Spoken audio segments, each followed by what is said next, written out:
नमस्कार, स्वागत है आपका जी बिहार झारखंड पर और मैं हूं प्रीति नेगी आपके साथ। दिल्ली में किसानों की ट्रैक्टर रैली के दौरान कल हुई हिंसा के बाद आज गृह मंत्री अमित शाह ने अहम बैठक बुलाई है और इस बैठक में गृह सचिव और आईबी के चीफ भी शामिल होंगे।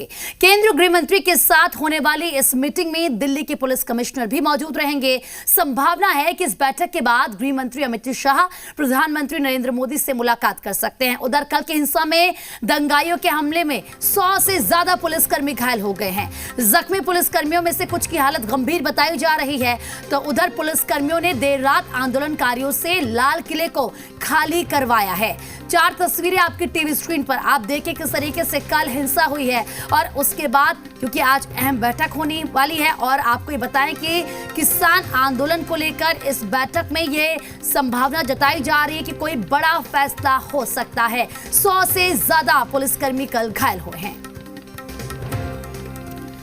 तो किसानों के नाम पर गणतंत्र दिवस के मौके पर दिल्ली हिंसा के लिए आखिर कौन जिम्मेदार है? सवाल यह है कि किसने गणतंत्र दिवस पर परेड निकालने की जिद की, वादा करने के बाद भी दिल्ली की सड़कों पर हिंसा क्यों भड़की?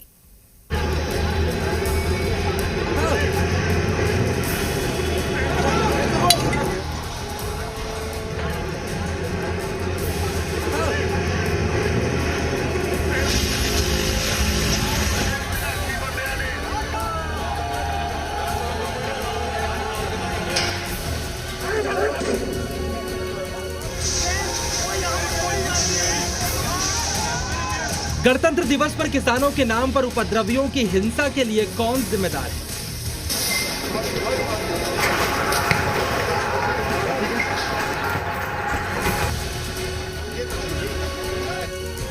किसने गणतंत्र दिवस पर ट्रैक्टर परेड करने की जिद की थी?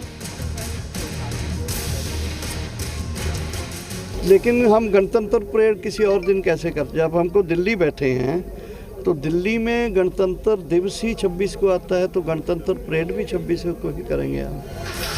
किसने वादा किया था दिल्ली की सड़कों पर कोई हिंसा, कोई उत्पात नहीं होगा?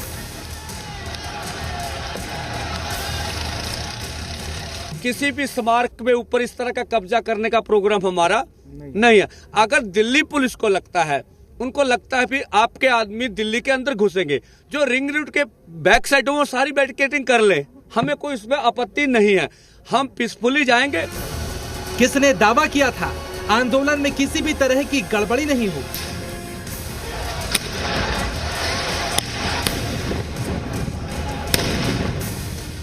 नहीं, कोई गड़बड़ी की आशंका नहीं, शांतिपूर्ण तरीके से रहेगा। किसने किसानों को दिल्ली में ट्रैक्टर रैली करने के लिए बुलाया था? 26 तारीख को जो दिल्ली का प्रोग्राम है, दिल्ली ट्रैक्टर परेड का, वो करेंगे और उसके लिए हमने रणनीति ये बनाई है कि 24 तारीख को तक सारे जो किसान भाई हैं वो ट्रैक्टर लेके दिल्ली बॉर्डर पे पहुंच जाएं। अब आप समझ चुके होंगे आखिर कौन जिम्मेदार है दिल्ली में हुए दंगों का। कौन जिम्मेदार है तिरंगे के अपमान का? कौन जिम्मेदार है दुनिया में भारत की बदनामी का?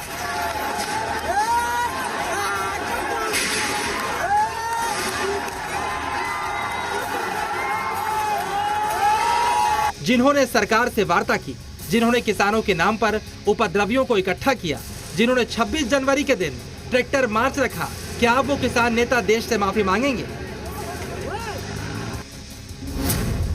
क्या दर्शनपाल सिंह देश से माफी मांगेंगे? क्या योगेंद्र यादव देश से माफी मांगेंगे? क्या राकेश टिकैत देश से माफी मांगेंगे? क्या शिव कुमार कक्का देश से माफी मांगेंगे? क्या गुरनाम सिंह चढ़ूनी देश से माफी मांगेंगे? इस तरह के वो तमाम चेहरे जिन्होंने वार्ता के नाम पर, किसान आंदोलन के नाम पर अपने चेहरे चमकाए हैं, क्या वो देश से माफी मांगेंगे? सच्चाई यही है, दिल्ली पुलिस ने इन्हीं किसान नेताओं के आश्वासन और बातचीत के आधार पर ट्रैक्टर रैली की इजाजत दी थी। इन्हीं किसान नेताओं पर भरोसा किया था, लेकिन वादा भी टूटा, भरोसा भी टूटा। दिल्ली पुलिस ने ट्रैक्टर रैली के लिए कई शर्तें रखी थीं, लेकिन सारी शर्तों को उपद्रवियों ने तोड़ दिया। इतना ही नहीं, दंगाइयों ने एडिशनल पुलिस कमिश्नर को भी ट्रैक्टर से कुचलने की कोशिश की। जो उग्र किसान थे उन्होंने क्या किया, उन्होंने ट्रैक्टर से लोगों को, पुलिस वालों को, सुरक्षा बलों को कुचलने की कई जगह कोशिश की गई। बैरिकेड्स तोड़ दिए गए, जो हमारे बसेज थी, पुलिस की बसेज थी, उनको तोड़ दिया गया और इस तरीके से व्यापक पैमाने पर तोड़फोड़ की और नुकसान किया। दिल्ली में पुलिस कर्मियों को जान से मारने की कोशिश की। दिल्ली में तोड़फोड़, लाल किले पर कब्जा, तिरंगे का अपमान, अराजकता, गुंडागर्दी, सब कुछ हुई। लेकिन हर दिन प्रेस कॉन्फ्रेंस करने वाले, सरकार से वार्ता करने वाले, खुद को किसानों का नेता कहने वाले चेहरे कहीं भी नजर नहीं आए। और दिल्ली दंगाइयों का उत्पात देखकर सिसकती रही। हाँ, जब ये तथाकथित आंदोलन दंगे में तब्दील हो गया तो सामने आकर बड़ी बेशर्मी के साथ कहने लगे, आंदोलन में बाहरी लोग आ गए, हम इस हिंसा का विरोध करते हैं।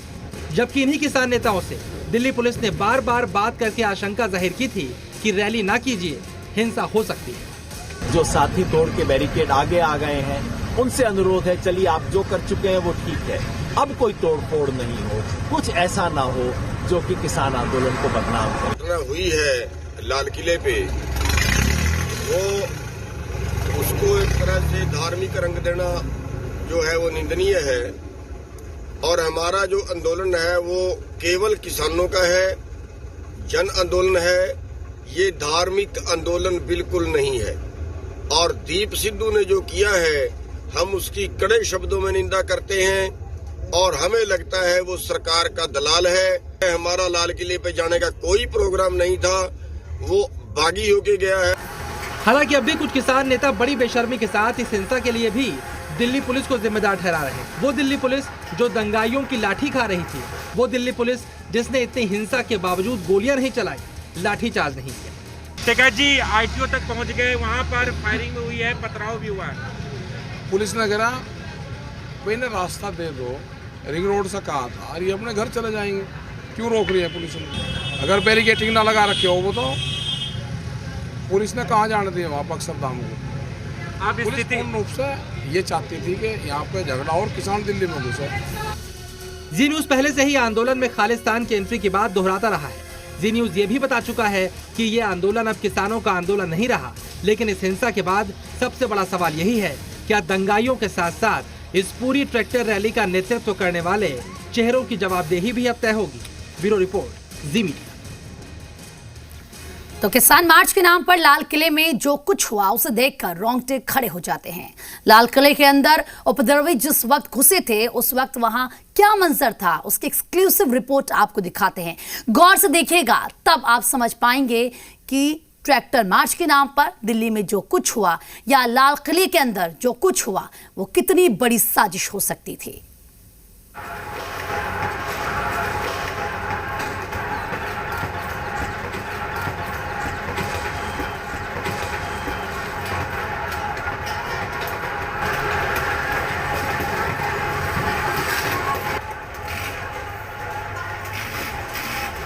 किसान आंदोलन के नाम पर लाल किले में दंगाइयों ने किस तरह का उपद्रव किया, तस्वीरें सब कुछ बयान कर रही हैं। हथियारों से लैस पुलिसकर्मी देश के झंडे और किसानों के नाम पर शांत रहे। दंगाइयों की लाठियां पुलिस वालों पर बरसती रही।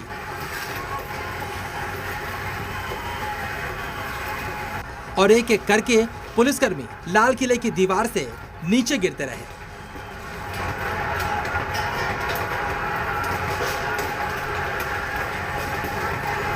पहला पुलिसकर्मी गिरा, फिर दूसरा, तीसरा, चौथा। लाल किले की दीवार से लटके पुलिस वाले खाई में गिरते जा रहे थे। कुछ कूदने की कोशिश कर रहे थे, कुछ गिर रहे थे। 40 सेकंड के अंदर 21 पुलिस वाले इस 20-25 फीट गहरी खाई में गिर गए जो लाल किले की चार दीवारी के बाहर बनी है।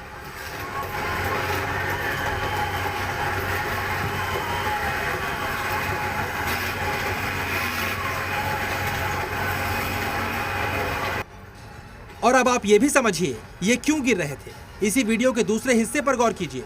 इन दंगाइयों के हाथ में लाठियां हैं, डंडे हैं, लोहे की रॉड है और वो ताबड़तोड़ सुरक्षा कर्मियों पर इसे बरसा रहे हैं।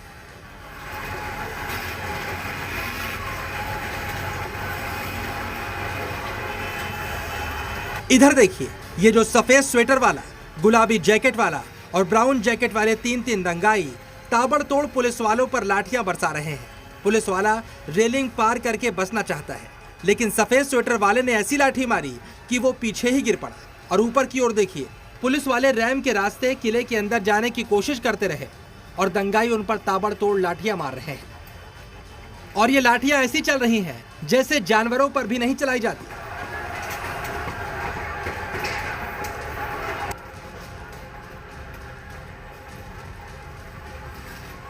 अब उधर गेट पर देखिए क्या हो रहा है। दर्जनों दंगाई ताबड़तोड़ लाठी चला रहे हैं, पीछे से पत्थरबाजी हो रही है।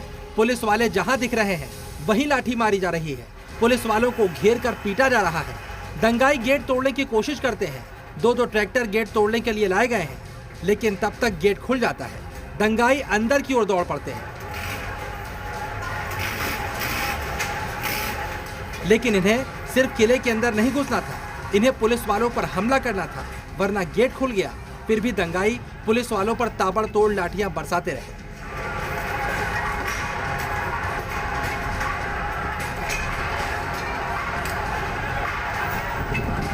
जो पुलिस वाले जान बचाने के लिए किले के अंदर पहुंचे थे, उन पर भी पत्थरों से हमले होने लगे।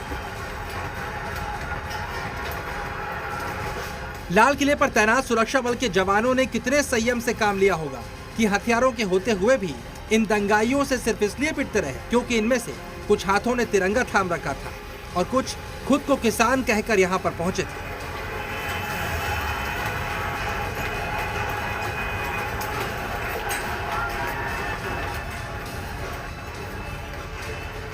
अगर सुरक्षा बलों ने यहां पर सब्र से काम नहीं लिया होता और दंगाइयों का मुकाबला कड़ाई से किया होता तो लाल किले में क्या हो जाता, इसकी कल्पना करके भी रूह कांपती है। नीरज गौर, जी मीडिया, दिल्ली। तो चलिए अब आपको दिखाते हैं कि किस तरह किसानों के नाम पर गणतंत्र दिवस के दिन सियासत होती रही, किस तरह किसानों के नाम पर एजेंडे चलते रहे, किस तरह तिरंगे का अपमान हुआ और किस तरह अफवाहें फैलाकर हिंसा भड़काने की कोशिश की जाती रही। दो तस्वीरें एक साथ देखिए, इस साजिश की पूरे तार खुल जाएंगे। देखिए आप।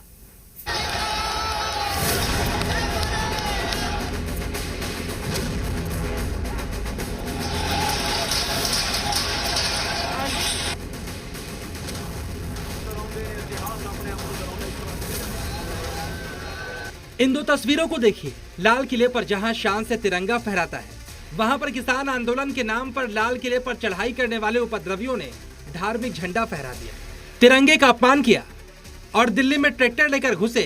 जिस किसान की पुलिस बैरिकेडिंग तोड़ते हुए ट्रैक्टर पलटने से मौत हो गई, उसके शव को तिरंगे से ढका गया है। ये दो तस्वीरें इस आंदोलन के एजेंडे की सच्चाई बयान कर रही हैं। आखिरकार किस तरह किसानों के नाम पर सियासत की गई। लाल किले पर तिरंगे के अलावा किसी और झंडे को फहराता देखने की कल्पना भी किसी हिंदुस्तानी ने नहीं की होगी। यकीनन इस तस्वीर को देखकर पूरी दुनिया के सामने हिंदुस्तान का तिरंगे का अपमान हुआ है।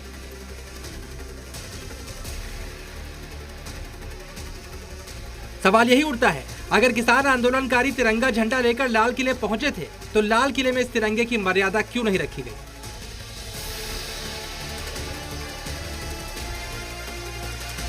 तिरंगे को शर्मसार करने वाले ये लोग कौन थे और अब इनकी पहचान करके इनको सजा कब तक दी जाएगी। चलिए अब हम आपको ये समझाते हैं किस तरह किसानों के नाम पर सियासत करने की कोशिश की गई। एक आंदोलनकारी की मौत पर सियासत करने की कोशिश की गई और किस तरह लाल किले पर धार्मिक झंडा फहराने वाले आंदोलनकारी एक शख्स की मौत पर तिरंगे की आड़ लेकर सियासत कर रहे थे। 26 जनवरी को आंदोलन के दौरान एक प्रदर्शनकारी युवक की मौत हो गई। युवक की मौत ट्रैक्टर पलटने की वजह से हुई थी, लेकिन दावा करना शुरू कर दिया गया कि इस युवक को पुलिस ने गोली मारी है। किसान नेता युवक की मौत के बाद उसकी लाश को सड़क पर रखकर प्रदर्शन करने लगे। प्रदर्शनकारियों ने शव को तिरंगे का कफन बनाकर उसे ढक दिया। सोशल मीडिया पर ट्वीट्स की बाढ़ आ गई, जिसमें पुलिस के गोली चलाने की अफवाहें फैलाई जाने लगी। कई किसान नेताओं ने भी बिना किसी तथ्य, बिना किसी सबूत दिल्ली पुलिस पर गोली चलाने का आरोप लगा दिया। और हम सरकार की भी निंदा करते हैं, दिल्ली प्रशासन की निंदा करते हैं जिसने आज किसानों पे गोलियां दागी और किसानों को शहीद किया, यहाँ के प्रशासन ने किया है, ये उसकी गलती है, भारी गलती है। कई बार मैं उनको चेता चुका था कि आप ये रोड जो है, ये रास्ता हमें दीजिए, ये ना देना गलत होगा, लोग बागी हो जाएंगे। लेकिन यहाँ के प्रशासन ने बड़ी भारी गलती की है। अगर पहले से सही रास्ता देते तो पहले से ये रूट सही बनते और लोग बागी ना होते। लेकिन किसान आंदोलन के नाम पर एजेंडा चलाने वालों की पोल उस वक्त खुल गई जब ट्रैक्टर मार्च के दौरान प्रदर्शनकारी किसान की मौत का सच सामने आया। दिल्ली पुलिस ने सीसीटीवी तस्वीरें जारी की, जिसमें यह साफ हो गया कि ट्रैक्टर ड्राइवर की मौत ट्रैक्टर के पलटने से हुई।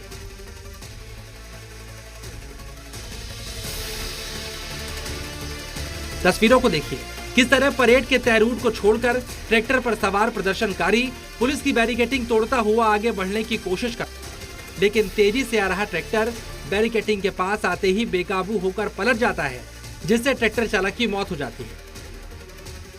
जबकि आंदोलनकारियों का दावा था कि पुलिस की कार्रवाई में इसकी मौत, जिसके बाद आंदोलनकारी किसान धरने पर बैठ गए थे। लेकिन वीडियो जारी होने के बाद जब सच्चाई सामने आ गई तो किसान के नाम पर सियासत करने वाले उपद्रवी शव को लेकर अपने साथ निकल गए। वहीं सोशल मीडिया पर जिन्होंने किसान की मौत पर सियासत शुरू की थी, उनके पोस्ट भी डिलीट होने लगे। सोचिए, अगर पुलिस के पास ये वीडियो नहीं होता तो सोशल मीडिया पर किस तरह का उत्पात मचाया जाता, कैसे कैसे आरोप लगाए जाते, कितने आंसू बहाए जाते। आंदोलन के दौरान किसी भी शख्स की मौत दुखद है। ये नुकसान उस परिवार का है जिसने अपने सदस्य को खोया, लेकिन सियासत करने वाले शव पर तिरंगा डालकर यहाँ भी अपना फायदा तलाश करने की कोशिश कर रहे थे। Bureau report, CBT। और इसी के साथ बुलेटिन में फिलहाल इतना ही, लेकिन जाते जाते ये आपको मैं बता दूं कि 26 जनवरी से शुरू हो चुका है देखो जी हिंदुस्तान जीतो LED इनाम कॉन्टेस्ट। जी हिंदुस्तान ऐप आप डाउनलोड करिए, आसान से सवाल का जवाब दीजिए और LED इनाम जीतने का मौका पाइए। जी हिंदुस्तान लाए हैं देखो जी हिंदुस्तान जीतो इनाम कॉन्टेस्ट, जहां हर रोज है एक LED टीवी जीतने का मौका। जी हिंदुस्तान ऐप डाउनलोड करें, कॉन्टेस्ट टैब पर क्लिक करें, भरें अपनी डिटेल और दे आसान से सवालों के जवाब। विजेता के नाम का ऐलान होगा रात 8 बजे वंदे मातरम शो में। अधिक जानकारी के लिए देखते रहिए Zee Hindustan. Terms and conditions applied. Zee Bihar Jharkhand का सबसे बड़ा मंच, जुटेंगे झारखंड की सियासत के दिग्गज। सरकार बताएगी कैसा रहा पहला साल।